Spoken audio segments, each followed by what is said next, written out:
So let's proceed with the single elimination with 6 participants. So let's start with the formula. For single elimination, we have G, which stands for the total number of games, is equivalent to N minus 1. So G is equivalent to total number of participants minus 1. So 6 minus 1 is 5. So the total number of games for 6 participants is 5. Now next, let's proceed in identifying the number of buys. Formula for determining the number of buy is equivalent to power of 2 minus n, which is the total number of participants. So buy is power of 2 of 6 participants. So how do we get that? Power of 2. So 2 to the second power, 2 to the third, 2 to the fourth, 2 to the fifth, and 2 to the sixth. If we're going to compute that, 2 times 2 is 4. This one is 8. This one, 2 times 2 is 8 times 2 is 2 times 2 is 4. 4 times 2 is 8. 8 times 2 is 16. This one is 32. And this one is 64. Now, the rules here in identifying the power of 2, you have to remember the number of participants. So the rule is power of 2 should be greater than the number of participants or equal to the number of participants. Again, should be greater than the number of participants or equal to the number of participants, which is 6. So, since the number of participants is 6, so is it 4 greater than 6? No. Let's proceed to the next. 8. Is it 8 is greater than 6? The answer is yes. So, we are going to use 8. So, 8 minus the total number of participants, which is 6. So, by is equivalent to 8 minus 2, or rather 8 minus 6 is 2. So, the total number of by for 6 participants is 2. Now, let's proceed to the diagram. Okay? So, this is the diagram for 6 participants or 6 teams or 6 players. So, we're going to use letters. So, A, B, C, D, E, and F. So 1, 2, 3, 4, 5, 6. 6 participants. Now, let's proceed to the identifying the places of the buys. Usually or commonly, they place it on the top. So we're going to put an asterisk, and usually on the bottom part of the diagram. So A and F will be the buys. Now, automatically buys are playing for the next round. So the first game will be B versus C. So our game 1 is B versus C for game number 1. Next one is D versus E for game number 2.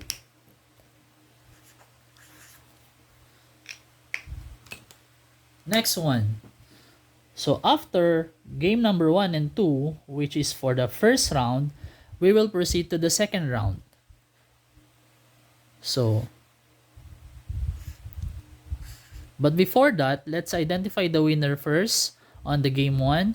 So, result for game number 1 will be winner number 1 between B and C.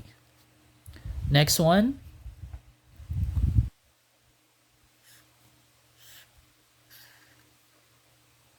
B1 by 1 versus winner number 1 for game number 3.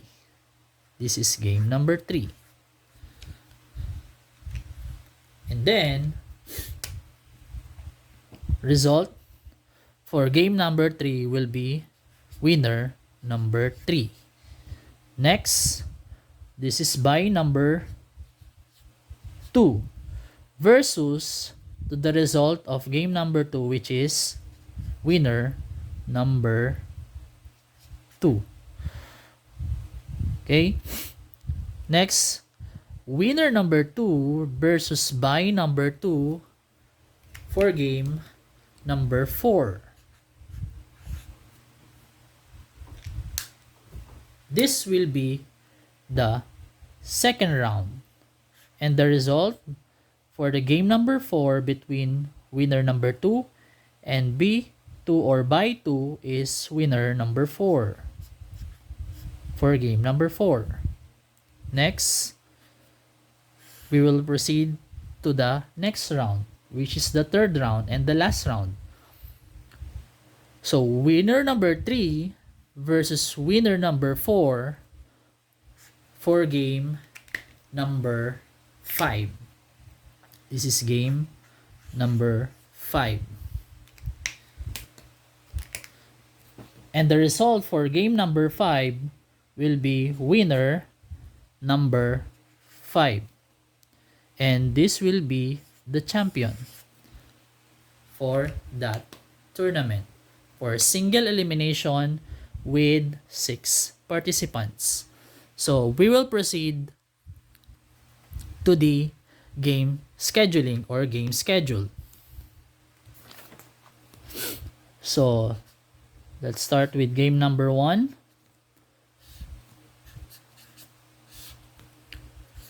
Game number 2.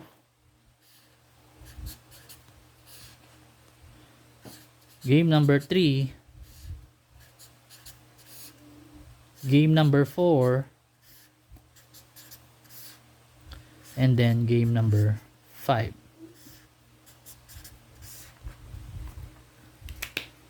Let's review the diagram.